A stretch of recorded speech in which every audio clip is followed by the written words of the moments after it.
Giving birth appears to be quite simple. It's far more difficult to protect the person you gave birth to, but not for the characters in our video. Your car might be ruined by a few gallons of water. Now, it's not difficult to envision the potential threat of a waterfall, is it?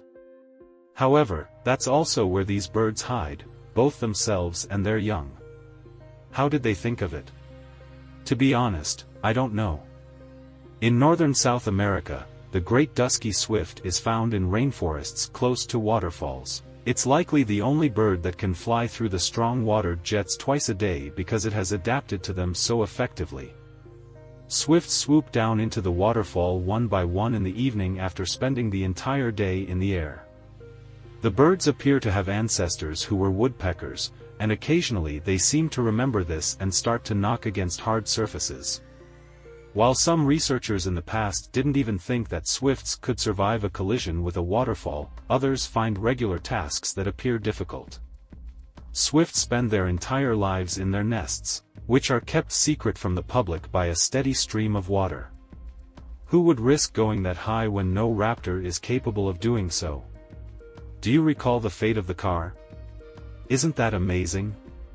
Actually, here's a basic example to show you just how well protected these birds are. This is what typically occurs to nests found in tree hollows. The hornbills have demonstrated creativity in order to avoid being devoured along with their young. They also deposit their eggs in the hollows, but not after the female covers the opening from the inside with dung, fruit pulp, or droppings. She shuts it almost completely, leaving only a little opening for the male to feed her through. It's that easy. If there's nowhere to climb, nobody will attempt to enter your nest.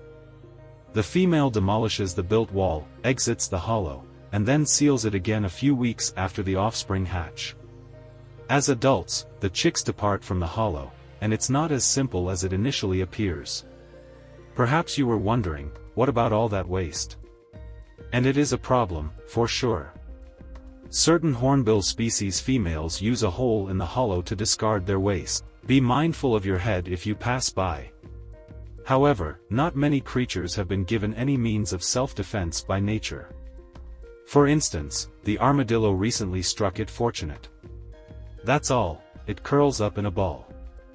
It won't be eaten by anyone. Not one of the other animals drew their winning ticket. Imagine having to think about preventing death nearly all the time, 7 days a week. And for some, that's a familiar feeling. This individual is testing an ejection seat in this 1940 recording. He is essentially attempting to survive. The next pushes strength, his body's reaction to it, his chances of survival, and the duration of the experiments are all unknown. Many lives will be saved by this technology in the future, but not many people are aware that frogs created a comparable device long before humans did. See? Wow, that's quick when a snake bites a clutch of tadpoles. They won't hold out for food, for sure. Future tree frogs typically take longer to hatch, but they immediately initiate a unique escape mechanism when a predator approaches. The tadpoles react to the vibrations produced by the snake, and in a matter of seconds, every future frog is swiftly developing. They release unique enzymes that dissolve the sticky shell and allow them to break free right away. Just picture the snake's shock. Hey, what happened? Normally, you wouldn't anticipate frog roe to be released. It feels like your breakfast just crawls off your plate and vanishes into thin air. With this protection mechanism, the frogs can take care of everything by themselves. They don't even need to be present to watch over the young. However, this is not the only species whose progeny are endowed with inherent defenses.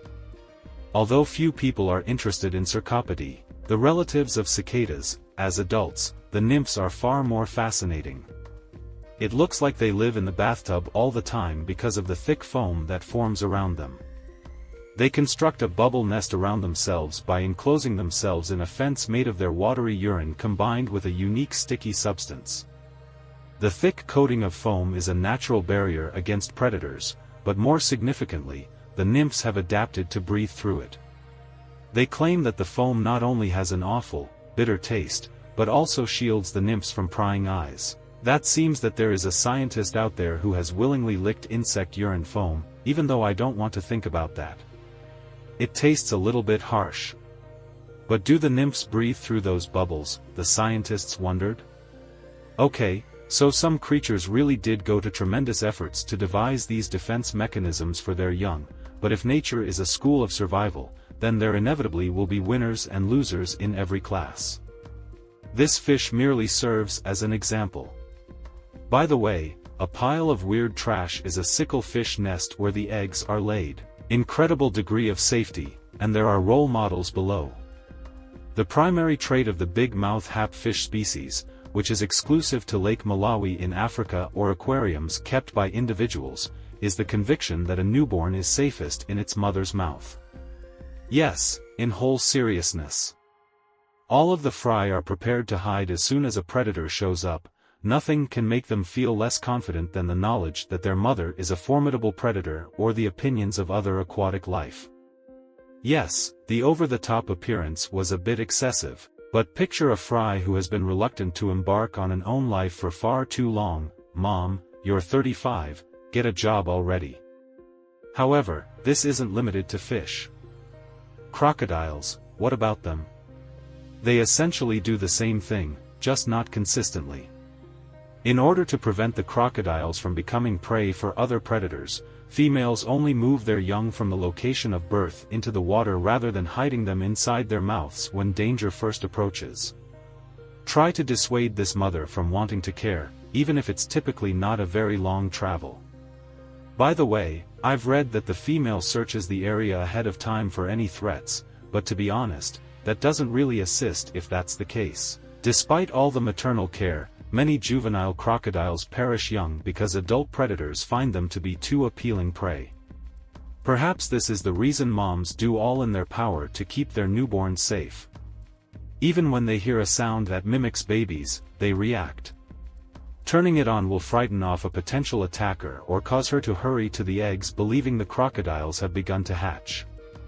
Do you need further evidence that young crocodiles are the world's most safeguarded babies? Their caregivers are nannies. Little but just as brave as honey badgers are the Eurasian stone curlews. In order for them to jointly protect their future progeny, they deposit their eggs quite close to crocodile clutches. Furthermore, don't assume that these stone curlews aren't formidable opponents. Even larger lizards are lunged at by birds that appear to be about to yell, "Hey, you're in the wrong neighborhood, buddy." In addition to providing assistance to birds, crocodiles hunt down any predators that go near their shared breeding sites. Yes, it is a paradise, and the gavials are watching over everything. They would be happy to carry their young in their jaws, but their teeth are too sharp, and only fish fit inside. They'll just have to make it up, I guess. Even so, they remain superior to guinea fowl. Honestly, it's much simpler to keep your young safe as a large predator, but what about little rodents? They protect their offspring in comparable ways, but this may seem unusual. No, they don't employ babysitters and carry babies in their mouths.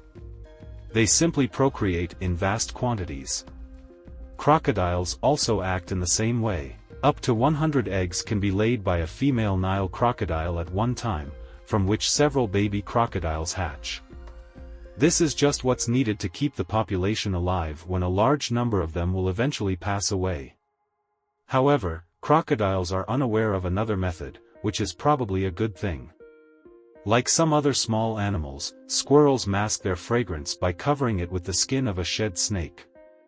They apply it topically to both themselves and their infants. This squirrel smells just like Steve, which is odd. Is the crocodile interested in having a snake-like scent? Unless it's the greatest scent for spring, that is. We'll see you later.